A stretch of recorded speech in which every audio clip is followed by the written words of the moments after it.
بنے، خود حافظ نہیں بنے، خود عالم نہیں بنے۔ اللہ کے نبی صلی اللہ علیہ وسلم نے ارشاد فرمایا کل مولود یولد علی الفطرہ فابواہ یہودانہ او ینصرانہ او یمجسانہ، کہ ہر انسان فطرت اسلام پر پیدا ہوتا ہے، اس کے والدین اس کو چاہے یہودی بنا دیں، چاہے نصرانی بنا دیں، چاہے اس کو عیسائی بنا دیں، کسی مذہب پر لے جائیں، ہم جیسا اپنی اولاد کو ماحول دیں گے وہ اولاد ویسے ہی بنے گی۔ آج ماں باپ یہ شکوے کرتے ہیں ہماری اولاد نافرمان ہو گئی، ارے بھائی تم نے ماحول کیا دیا ہے اپنی اولاد کو؟ کبھی نماز کے لیے ان کو کہا، کبھی ان کو دین کی تعلیم کے لیے کہا، کبھی ان کو قرآن کے لیے کہا؟ دنیا کے کاموں کے لیے تو ہم ان کو مارنے تک آ جاتے ہیں، کتنی کتنی تکلیفوں میں ان کو ڈال دیتے ہیں، لیکن کبھی ان کو قرآن کے لیے کہا ہے؟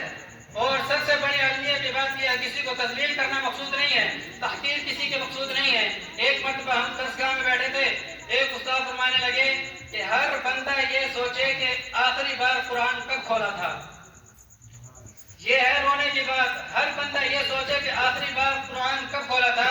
ہم اتنی عمریں ہو گئی، کسی کو سورۃ فاتحہ صحیح نہیں آتی، کسی کو سورۃ اخلاص صحیح نہیں آتی، کسی کو التحیات نہیں آتی، کسی کو غسل کے خط نہیں آتے، کسی کو غسل کے طریقہ نہیں آتا، کسی کو التحیات نہیں آتی، کسی کو دعائے قنوت نہیں آتی۔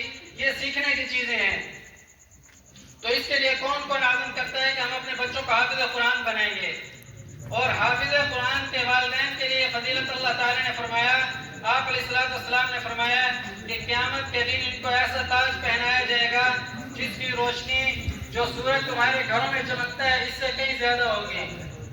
تو ہم خود تو اس کی محنت نہیں کر سکتے، اپنے بچوں کو تو تعلیم دلوا سکتے ہیں، تو اس کے لیے سب ساتھی عزم کر لیں کہ ہم انشاءاللہ ہر گھر میں سے ایک بچہ لازمی حافظ قرآن بنیں گے، دین کی تعلیم کے لیے وقف کریں گے۔ اللہ ہمیں ان سب باتوں پر عمل کی توفیق عطا فرمائے۔ آمین۔